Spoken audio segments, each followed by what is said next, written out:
There we go. Okay, so we're going to start the Mishnah at the bottom of Tzarichet on Bet. We saw this Mishnah a couple of chapters ago when it got brought in by the Gemara in a discussion of a craftsman who's finished his work and says, "Come get it and pay me what I'm due," which is actually the last time I was the one teaching. But here we're just seeing it in its own context. Good chazara for you then. That's a good chazara. Yeah. So the Mishnah starts: Hashol tapara v'shechalo biyad beno biyad avdo biyad shlucho o biyad beno biyad avdo biyad shlucho shel shoel u'meita patur.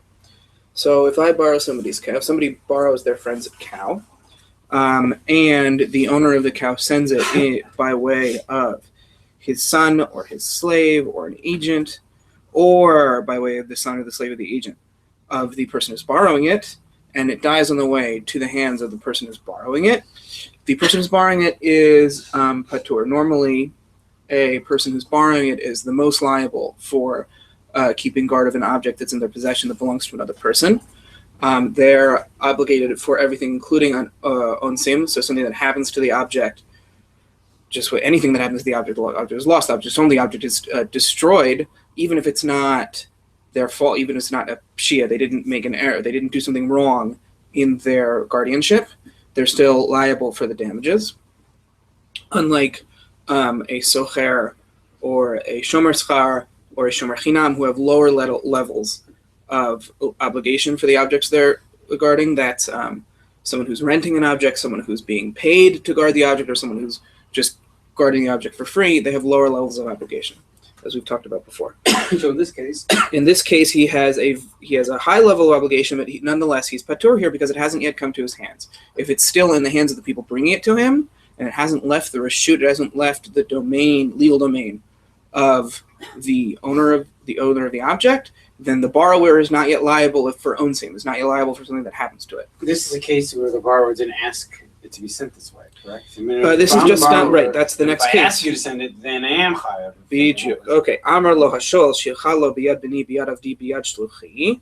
So if the borrower says, "Send it by way of my son, my slave, or my agent," o biyad bincha biyad avdecha biyad shlucha, or by way of your son, your slave, or your agent, o she'amar lo hamashil, or if the borrower says, "I'm going to do that." The lender says, "Thank you." Harini mishalcha lecha biyad bini biyad avdi biyad shluchi o biyad bincha biyad avdecha biyad shlucha. Your son, your slave, your agent, and the shoel says, "Shalach, okay, send it." Because at that point he's obligated because it already entered into his legal reshut.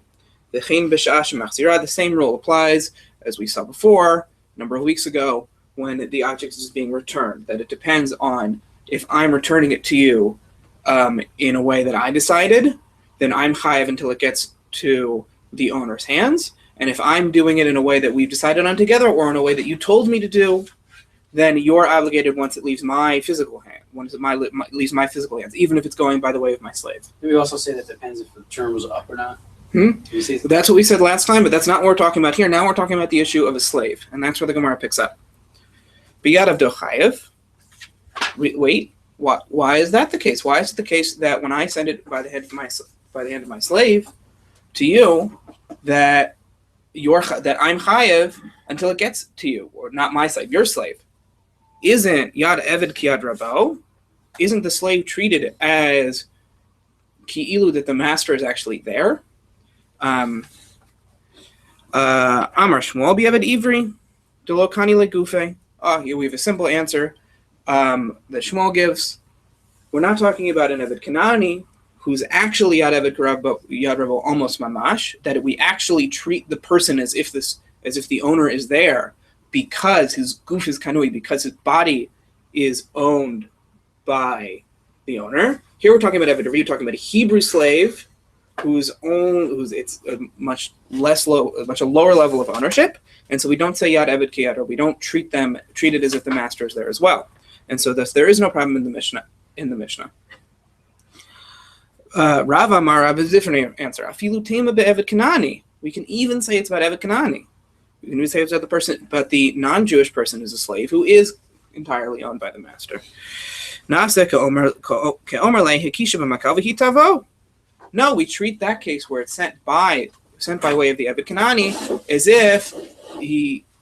as if we're talking about return in this case, as if the owner says, hit it with the stick and it'll come. We're not really talking about the owner. We're going to switch back to talking about the borrower. That at the point of borrowing, that when it's sent by the hand of the Eved Kanani, it's treated as if that's the act of Mashiach. I'll explain what that means in a second.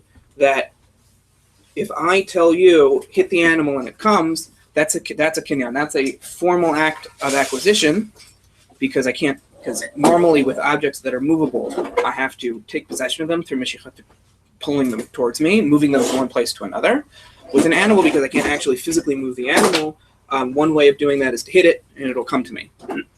So not hit it particularly hard, but enough that it'll move by my action. So here, an Eved Kanani is treated as if it's an act of kinyan, it's an act of Mashiach. Alternatively, I think the Eved Kanani is treated because he's Gufo Kanui, because it's entirely the position of the owner. He's entirely the position of the owner, excuse me. It's treated as if there are sort of two objects owned by the master, and so when one does something, it's as if just the animal itself moves, because we don't treat it entirely like a person moving it.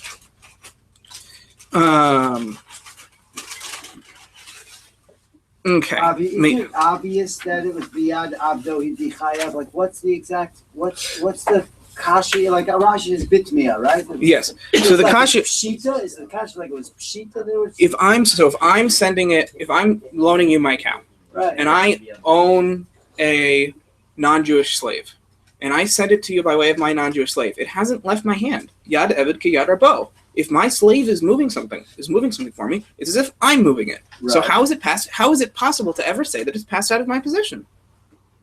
That's the question. Shmuel's answer is that, we're not dealing with an Eved Kanani, right? Where it's a kilu, it's me. Right, we're dealing with another Jewish person who's in my who's my slave, so but then it's not me doing it. But Rav says no. We can even say an Eved Kanani because it's as if I hit it and went to you, and you did the formal act of acquisition occurred. Is it the same as the Eved Kanani bringing it to you? Okay. And so that's how it can be chayav. But this is problematic. Meitive. It's problematic. We have a question. Hashoah haparav v'shuchalo biyad beno biyad shucho chayav biyad avdo patur. There's another brayta that actually brings up this issue. That not every Eved is that there's another brayta that disagrees with the Mishnah that when we say Eved we say patur, just like the Hava made of the Gemara. That we had the question: how is it possible that the slave bringing it could ever make the borrower liable? And the answer is it's not according to this brayta. And now we have to square that with our two Amarayim. One way is easy. That's easy for Shmuel. Shmuel can say the Mishnah is talking about an Eved Ivri. When the Mishnah says biyad avdo chayav, sending it by way of the slave, the borrower is liable because we're talking about a Jewish slave. That's fine. And the Breita is talking about Eved Kanani, and so he's patur. So then that when the owner sends it by way of a non-Jewish slave, the borrower is not liable for damages until it actually reaches him. El Rav Kashya. But it's a problem for Rav. How can Rav, who says afilu Eved Kanani naaseh k'amar hikisha b'makav hitavo? How can you say that we treat that the Eved Kanani bringing it as an act of formal acquisition? How can he have one source that says chayav and one source that says patur? Amar lecharav lo tema naaseh k'amar le ela ema bi amar le hikisha b'makav hitavo. No, we make the problematic source that be not that when I said naaseh, I didn't mean naaseh. I don't mean that we treat it as if. I say we actually have to fix the Mishnah, I think, and say the Mishnah. When I say the Mishnah is naaseh, I don't mean that we treat the case as if it's that. We say no, that's a case where he actually said it. Though when the Mishnah says biyad avdo chayav, he actually said hakishim b'makav hiktavo, hit the animal so it'll come to me. And instead of doing that, he sent it with the Eved Kanani. And so those are treated as the same. But if I say, send it to me, and he sends it by way of the Eved Kanani, that's still patur. That's a lower level of obligation for the borrower. The itmar, because we have a source that says the same thing. Hashileni paratech, v'amar le biyad mi, v'amar le hakishu b'makav hitavo, makel tavo, Vitavo, Amar Rav Nachman Amar, because we have the source that says that, talks about this case of if I say, lend me your cow, and I say, and the owner says, how should I send it? Biad bi. Amar le, hakishim mekel v'yitavo. Amar Rav Nachman, Amar Rabba Barabu, Amar Rav, Kevin sheyatzim reshut mashi al meta chayav. Because in that case, where I said literally, hit the animal with a stick and it'll come to me, that's passed into my reshut. Name Messiah, Shilina Paratech, the Amar le biad mi, the Amar le hakishim mekel v'yitavo. Kevin sheyatzad reshut mashi al meta chayav. Should we say that this is a help for him? That this is help for Rava? We have the source that says this for Rav. Amar Rav Ashi, no, this source actually can't help Rav. Rav Ashi finds Rav's answer problematic. See why. Hacha b'mayaskinan in this source, kigon shayta chatzirosh shoel lifnim chatzirosh mashil dikimish achala vade lachatam aza. Rav Ashi says the Breita can't really be used as a support for Rav because it's actually talking about a very specific case. The specific case is when we have the borrower's chatzer is within the chatzer. Yes. Now that might be silly. It's like, why am I living inside the chatzer of somebody else? But lifni means inside. Inside, Of, it does right? mean inside of. So like we have it's a big courtyard. There's a big courtyard, and inside that big courtyard is a smaller domain. Right. And that's the domain of the shoel. Lifnim, I think, there means inside. Yep. It does mean inside. So the point is that when I say as a borrower, hit it and send it to me, I know that it's going to come to me because there's nowhere else that it's going to go. It doesn't, Rashi explains, it doesn't have to go through a Reshut Rabim in between. If it has to go through a Reshut Rabim, I don't know where it's going to end up going. If you're just sending the animal and that's the act of Kenyan, that's the act of acquisition. Now, okay, Rav Ashi made the Breita problematic for Rav, but then the Breita doesn't teach us anything new, apparently.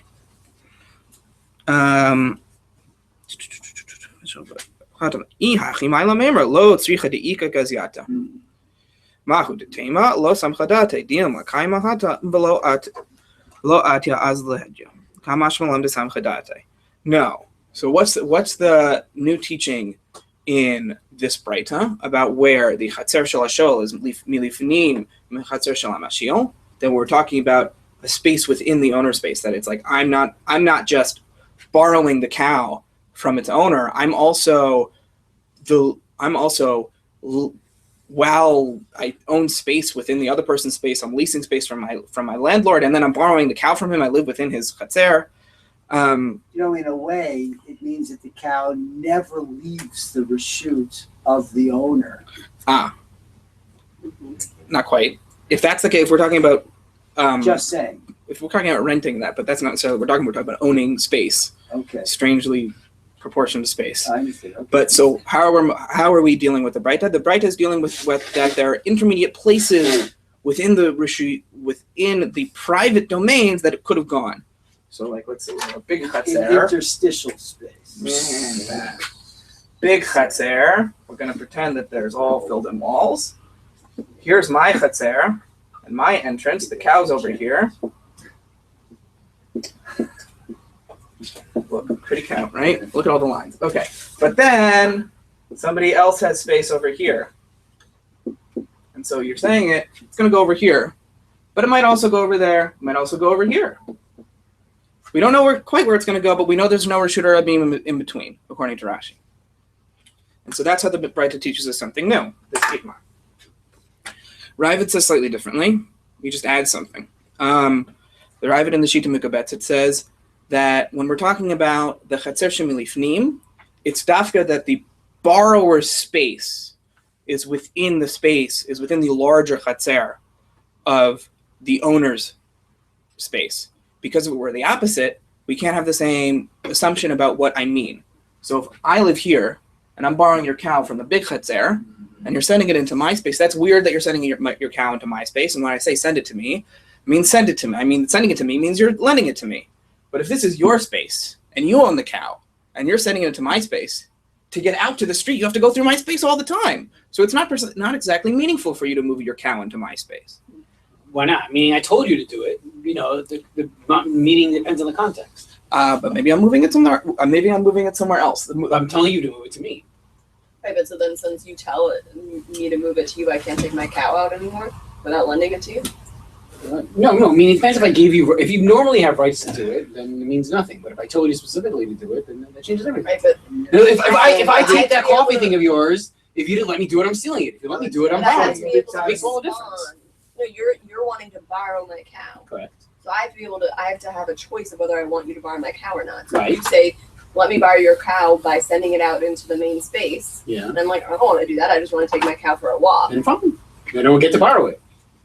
But I'm doing the thing that you're saying to do in order to borrow it. I think No, there's agreement and if I'm that telling you in we'll that borrow. context or not. I mean, I think there's agreement that we'll be borrowing, just not under those persons specifically. It's not what, quite what am I not getting? The point is that it's not quite the same. If I'm living within if I'm living within your domain, Right. and I'm borrowing your cow, and I say send it to me, and by hitting it, by pushing it in itself, and that we're saying that makes me chayav once you push it. Like it's not even in my chatzer yet. It's over here, still in your chatzer, but you've hit it to send it to me. Right. I have enough of an assumption that it's going to come to me, and that's going to, once it passes it to mine, then even when it's not in my space, which I erased, it's already my chiyuv in case somebody comes and whacks it. Mm-hmm. That's different. We can't have the same assumption, says the Ravid. If you live here and I live here, because pushing your cow into my space is basically pushing your cow into the Reshut Rabbi.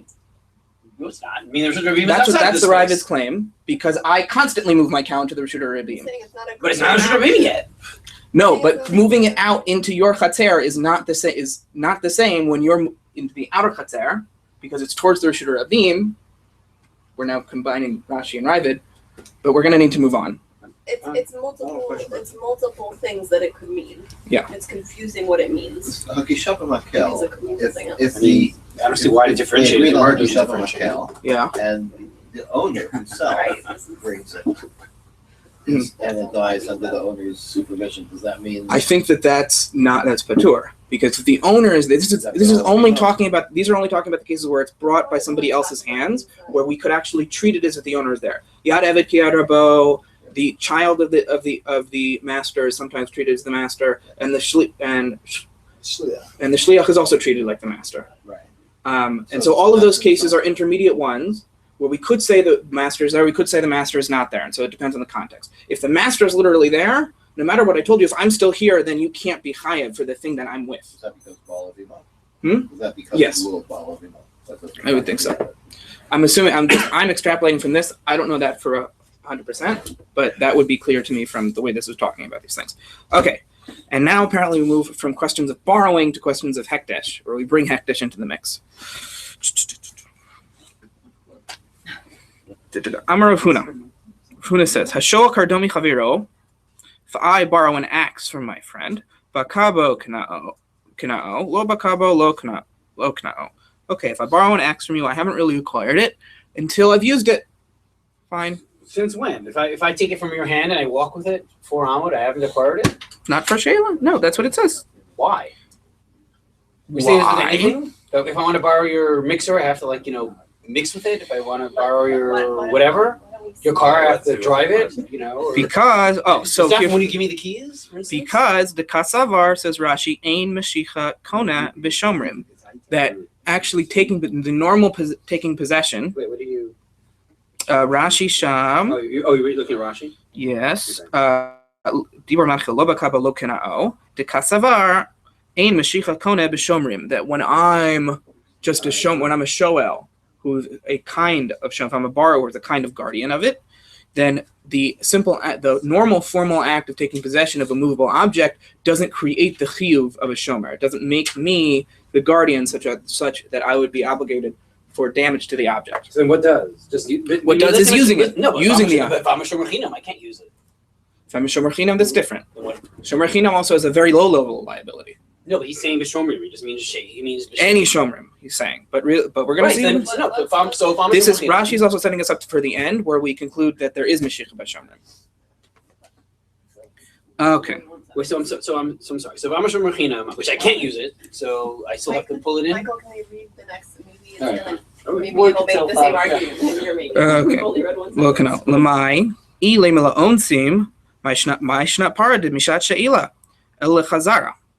So what does this really mean? Does this really mean what it says? If it means that I'm chayiv for onsin, as I was explaining it a moment ago, why should it be different from the para? That from the moment that I take it, from the moment of Mashicha, from the moment of the formal acquisition, which in the case of the para was hitting it so that it'll come, why should it be different? I should take it, says Michael, and it should be mine in order that I should be liable for any damages that occur to it. No, it's not about onsim. El lechazara. It's about whether I can renege on the deal to borrow it. Bakabo lo matzi hadavar mashil. If I've already used it, you can't say, no, you're not allowed to borrow it. But I already used it. I'm already the shoel. We said I can have this for a week, and you tell me that I can't? I need this.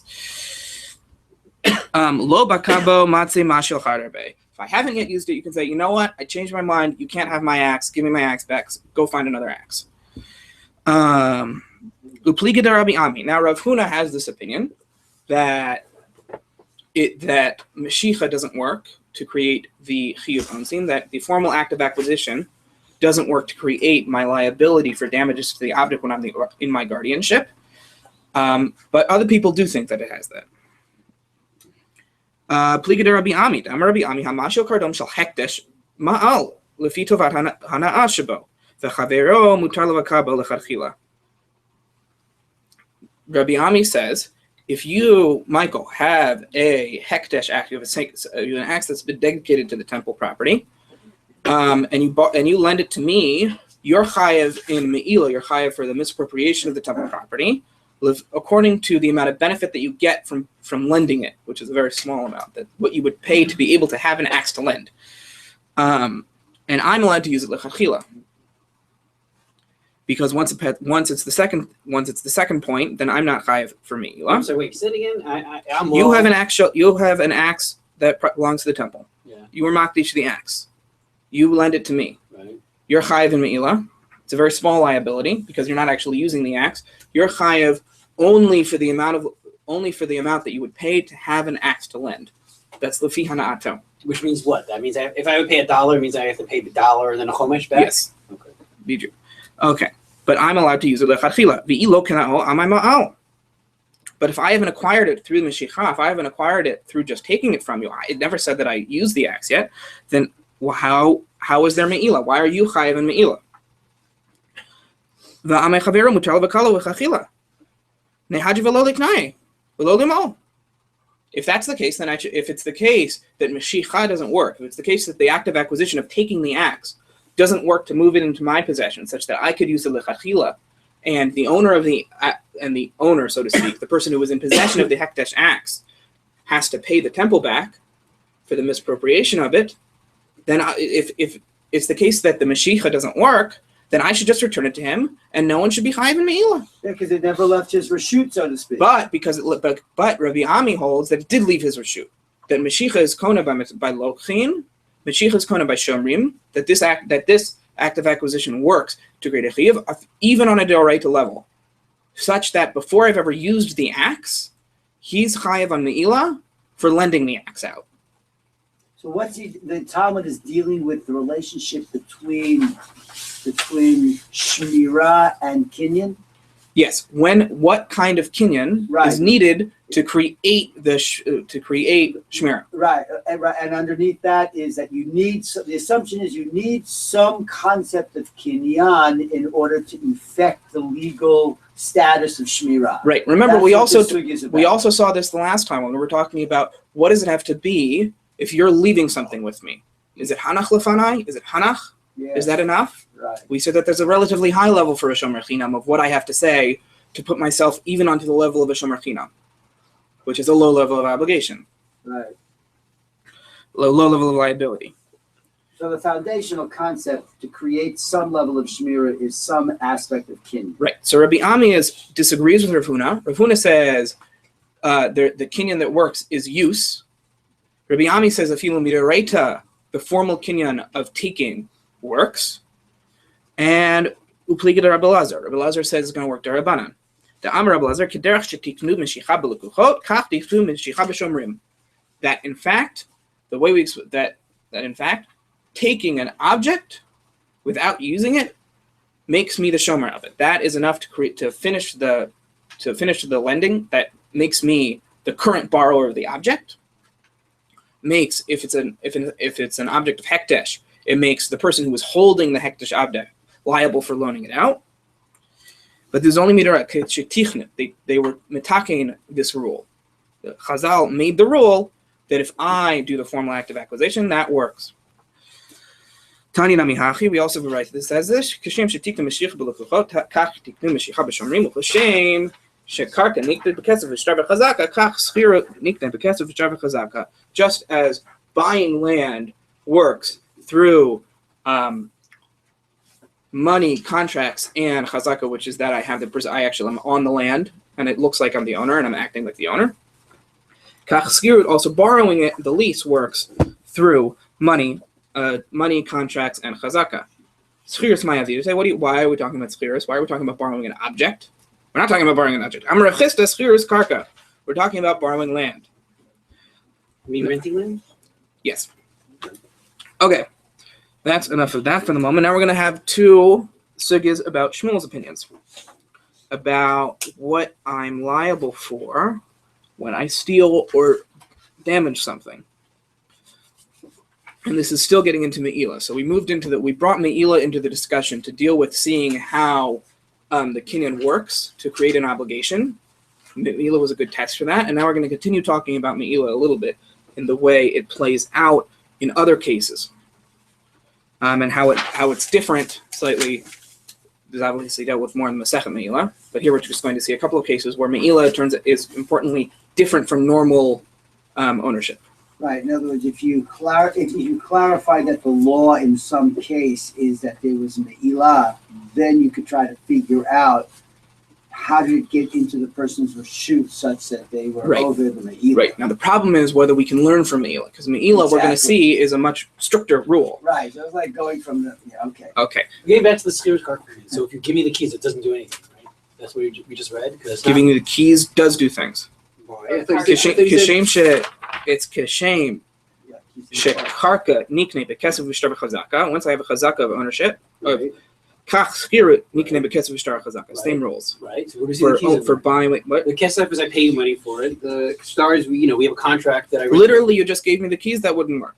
To some degree, it would create that creates the chiyuv of b'dikat chametz and Pesach. Right. But that's a special case. Right. So it doesn't mean. It's not giving the keys. It's not literally giving him the keys. Yes, you want to bring in a fourth case of bringing in the keys. That doesn't work. Okay. You have to actually be there. That's what a chazaka is. Okay. Amar Shmuel. Hi, man. Yeah. That's true. There's problems here. It's like, why is money not working properly? Ma'ot kono afilu midaraita. Money should work even on a Doraita level. Why is this only working on a Deraban level? It's a little bit strange, but we're not dealing with that right now. Amar Shmuel, Hai man de gazel chavitza de tamre mechavero v'it ba chamishin tamre agav hadadim izdabin be chamishin nekechada nakechada chada mizdabnan be chamishin. If someone steals a big pack of dates from somebody else, Reuven steals a pack of dates from Shimon. They're all packed together. And there are 50 dates in this giant pack. And if I sell the entire pack of dates, if I sell them wholesale, then they're worth 49 shekel. Then they're worth 49 units. If I sell them one at a time, they're worth 50. So apparently, you get the bulk volume discount. Not a great discount. Okay. It's over a 2% discount.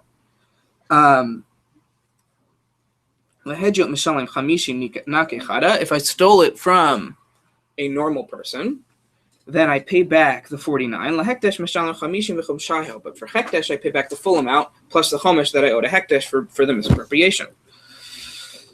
Mashe Inkain ben Mazik. What's not the case for if I damage the property of Hekdesh, where I don't actually pay the Chumsha. I don't pay the extra fifth for misappropriating because I didn't misappropriate. I just damaged temple property. De Amar Mar, because we have the source that makes this point explicitly, in a number of places, as you'll see on the side. It cites all the places where we say Ish Kiochal Kodesh, Prat Lamazik, that when we have when the Torah says person who eats improperly holy sacred food, in this case actually talking about truma, But Tosfot explained that there's a Gzera Shava that makes Truma the same as Hekdesh, which is why we're talking about Hekdesh here. Prat Lamazik, that Yochal in the pasuk eating excludes damaging. So the use of the temple property or the use of Truma in the actual pasuk means use, not damaging. So damaging the temple property, we've established, doesn't pay the chomesh. That's just a side note here. Matkiflar of Bibi Barabai lahedjot amay mashalim chamishim nakechada. Namely, anachada. Why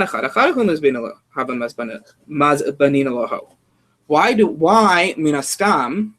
Why just in any case when I stole from a normal person, do I always pay that person back the lower amount as if I'd sold the giant pack of dates at wholesale price?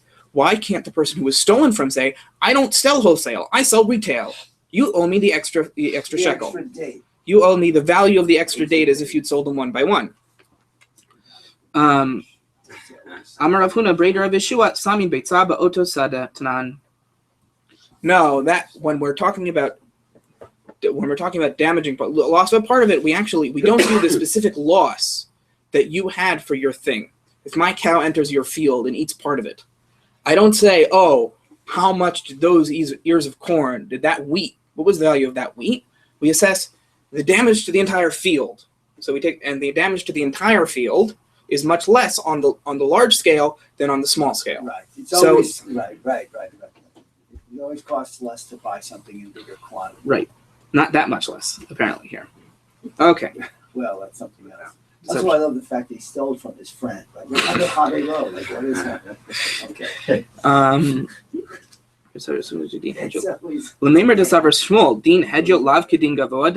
Is this to say?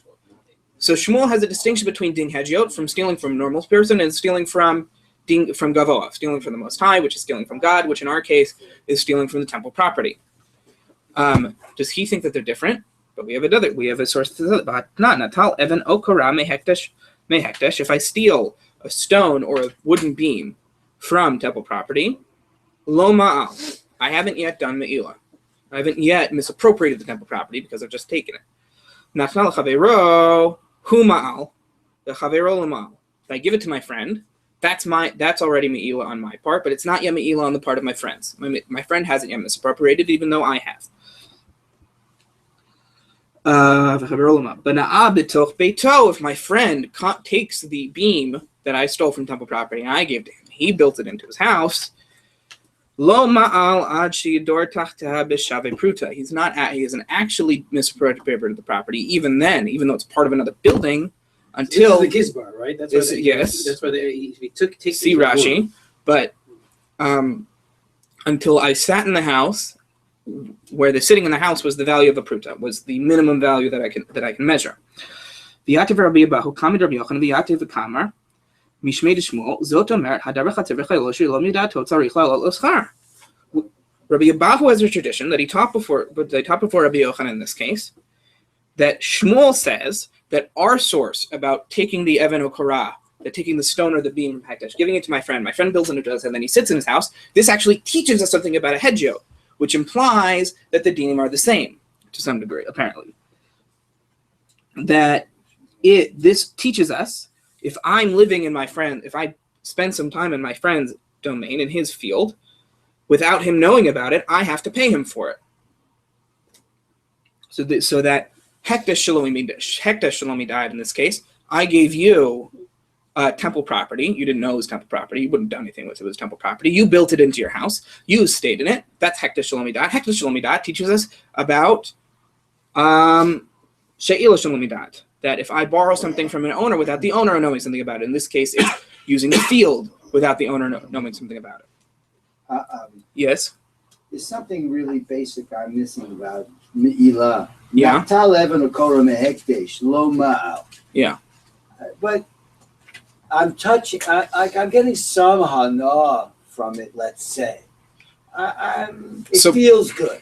So this is, I think... You know what I'm saying? It's like a saddle on a horse that's hekdesh, and I rub up against. I think maybe that's not measured. It's just like a building block, you know. I think we might say that that's not measurable. So remember that we say, ad sheyadorbo shavei pruta, until you stay in it an amount that would be worth a penny. So, So the value, the hana that I get, the benefit I get just from having temple property, that isn't misappropriating temple property because I can't measure that, we might say. We might say that sort of connection to temple property that we might have is actually incorrect. So we talked about the person who has the actual hekdesh, who has the axe that belongs to the temple. Right. They weren't doing me'ilah until they lent it. There has to be some real hana, a measurable, quantifiable hana. So certainly nothing that is symbolic or psychological, because that's not measurable. Not even something that's potential. I took the actual hekdesh. I could therefore tomorrow chop down the rotten tree in my backyard, but I haven't used it yet. That's what you're saying. Right. Yeah. Okay. Just, I wonder if there's an underlying motivation of like wanting to prevent me'ilah from actually happening as long as possible, like giving people the chance to like. Because at that point you can still get it back. Right. Right. I don't know all the rules of hekdesh. Right. There's probably something in here that we're missing, but it's good to bring that up. That we're dealing with the measurable. The measurable. How's this exactly Zoto merits? How is this? What part of that was Zoto merits? So we talked about. So it's not. There isn't Zoto merit. This is a. Shmuel infers from the rule about the beam from temple property that I'm not chayiv in me'ilah until I built it into the house and spent time in the house. That's a measurable quantity of hana'ah from the beam in my house. This teaches us, he infers from it, that the same is the case that in shoel shalomidat. Hekdesh shalomidat teaches us shoel shalomidat. And if that means that they're the same, we should say that hekdesh shalomidat is even stricter. So why am I learning parallel? I should be learning to a different case. How exactly it's Zoto merit is not clear. And in fact, the next line of the Gemara is Hadar Be Shmuel. Shmuel doesn't actually hold that. Shmuel changed his mind. And he doesn't hold that we learn from Hekdesh Shalomidat or Olabat Shalom. We don't learn from the misappropriation of temple property without knowing that it's temple property. A rule also about borrowing from my friend without my friend knowing that I'm borrowing from him. But the reason why he did want to infer is because you have to have a hana of a shavar pruta or something like Yes. that. So therefore, this guy has to have a hana of a shavar pruta. Yeah. And that he's liable when his friend didn't know about it. And Hekdesh Shalomidat is similar to that. So we assume at that level, at that stage. How do we know that it's this that he went back on? Maybe he went back on the thing about. Maybe he went back on the rule about the pack of dates. Pack of dates. He treated Hekdesh and Hedjot differently. He treated temple property and normal people property differently. Maybe he went back on that. So apparently we have a tradition, two traditions of Shmuel that come together, and the end of that is Hadar Be Shmuel. There's some contradiction in Shmuel's teaching. There's a contradiction in Shmuel's teachings. He goes back on one of them. We want to say that it's the second one, but there's no actual proof within the tradition that it is the second teaching, that it is the teaching that Hekdesh and Hedjot are the same. Maybe it's the teaching that Hekdesh and Hedjot are different. And Shmuel actually does believe that temple property is treated the same as normal people property. Meaning we just know that he went back on one of them. mind. How do we know that it's the second one? Lo, mehahi hadar be. We reject that possibility. We say it was definitely the second one. Why? Kidarava, the amarava, hekdesh shalomidat, kehedjot midat dame. That literally the second point is wrong. Rava disagrees explicitly with the second source. The second source said that the second source was about the korah shel hekdesh, the beam from temple property that I put in my house, and then I'm chayev a minimum amount once I've lived in it a minimum amount, teaches me the case of shoel shalomidat. I'm in my friend's chatzer without my friend knowing about it. We say no, that's not how you learn. You learn hekdesh shalomidat. I have a beam from temple property that I don't know is a beam from temple property, and I've gotten a minimum amount of benefit from it. That teaches me about shoel midat, that when am I liable for borrowing? When my friend does know about it. But that's Rabbi. I'm confused. How are we learning about Shmuel from that? Presumably Shmuel's holding this part of Rabbi. And then so the Gemara asserts that Shmuel holds like Rabbi because Rabbi makes this claim, and that claim makes a lot of sense to us. We say that Hekdesh should be a stricter rule.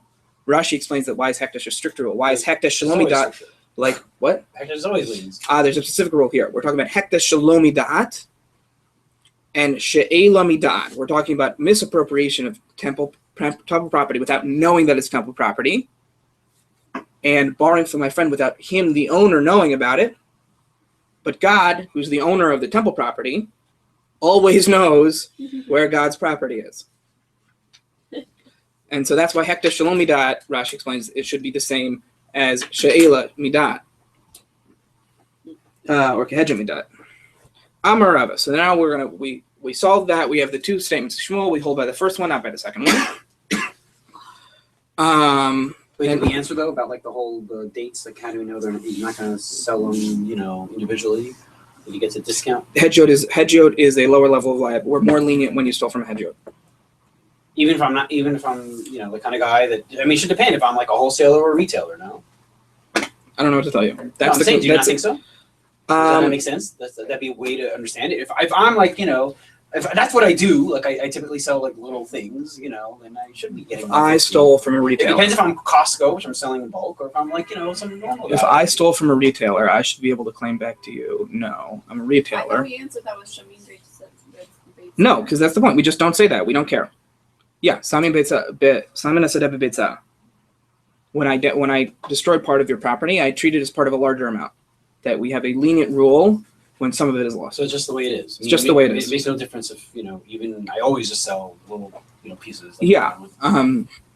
Look at this. We're dealing with a case where we have 50 dates, and there's a 2% price. There's a 2-point-something% price increase from wholesale to retail. If we're dealing from wholesale to retail candy, that's like a 400% price increase. So these are different. What we're thinking about wholesale and retail is being something like that, being it's 4 times as much to buy one Hershey's bar than to buy the box of Hershey bars. Each Hershey bar is worth 4 times as much when I buy it individually. And here, each date is only worth 2% more when I buy it individually. So this is a very different. The real situation is very different. Okay. But the same rule would apply, Same even rule would though apply. today the differences. It's based on this Gemara. Presumably, but I feel like I don't know. You feel that's unfair? It does feel unfair, so I don't actually know the rule. It's an underlying question of like how do you measure loss, right? The farmer whose field got eaten also sells crops. Right, like individually, but we're basing it on the whole because that's something about it being more measurable or something like that. Sure. Okay, let's finish up the daf. Or maybe he would have lost it before he sold it, or maybe. Rava. Hane Shikolai de Tavru Chavit Techamra Lechanva, Biyom B'Shuka Mizdamra B'Chamesh, B'Sharma Mizdamra B'Arba. Okay, some carriers broke a barrel of wine that belonged to a wine cellar. On market day, it sells for 5. The rest of the week it sells for 4. There's more demand on the market day, and so the price goes up by 25% on the market day. So what do they owe back? So it just depends when they broke it. Depends when they return it. I thought they broke it. They broke it. It depends when they give him back a thing. I broke your chavit. I'm giving you back a chavit. Okay.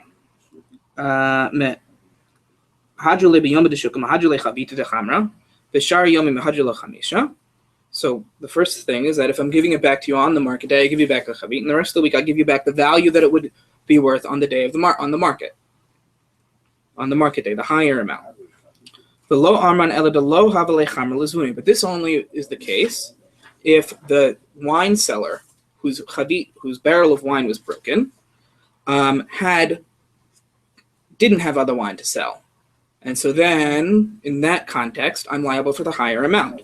If I had other wine to sell, and you broke my barrel of wine, then you could have sold that. Then what's my great loss? Why am I owing him back the entire value of the barrel of wine as it would be on the market day? You should have sold other wine. You didn't really lose 5 units on my account.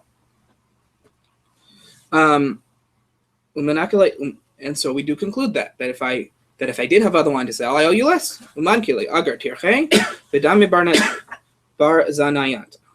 And I take out the amount of the difficulty that it was to do something. I never really understood this. Tapping. The second one is the tapping of the barrel. Yeah. There's another opinion that is that bar zanayata doesn't mean the tapping of the barrel, that it actually means The crier. The crier. I don't know how they get that because Barza, saying I have wine to sell costs money. Putting up an ad. Advertising. But Barza means the faucet on the wine barrel, and we have a lot of discussions of wine faucet. Apparently, it's like a serious thing to put. Like as in the word berries. Yes, Barza. Putting a hole in a wine barrel properly is a serious job. There are people whose job is to put holes in wine barrels. I have to pay them, which makes a lot more sense to me than paying somebody to go around shouting. So I don't know why. I'm sorry, wait, so that means I pay you I pay you less because I had to pay back for that. Or I pay you also for the amount that it would cost you to put the hole in the new barrel. I pay more. Meaning I pay you 5 plus the cost. No, mankele agar tirche. Mankele agar tirche v'dami barnezayata. I subtract the amount of difficulty it was, the work I put into it. But why? Meaning, but if I broke your barrel, which already had the tap. Well, I was already in it, probably because I was already in your house. These are honey shakalai. People carrying the barrel for you. I carry the barrel. I take that had some value. I subtract the value of my work. No, I understand. But if I carry a barrel, already had the tap. What? Shouldn't I pay you back a barrel that already had the tap on it? What do I get to deduct that? Then you're giving a bad. I mean, once you put the tap in, you have to only last a certain amount of time, right? I'm sorry, what? Probably. I'm sorry, what? I missed this? Maybe it doesn't have a I don't know anything about wine. Probably didn't. No, but then you should say, you should make a difference if It the didn't have barrel had a tap in it or not. Here, we don't seem to differentiate the original barrel that I broke had a tap in it or not. You're right, which makes me assume that the case that we're talking about in the original one. So maybe you're right. Maybe it's the case that if I had a barrel that had a tap in it, then I wouldn't pay you back for the amount of the tap. And maybe it's the case if I didn't have if I had a barrel without a tap in it, I subtract the amount that it costs to put the tap in. Or maybe it's not. We just saw that it doesn't matter whether you're a wholesaler or a retailer. Right, exactly. That it's like if I have to give you back a barrel, then I subtract the amount that it costs me to get the barrel in working order for you to sell on the shuk. Okay, that's where we're stopping for today. We finished the entire daf. Thank you.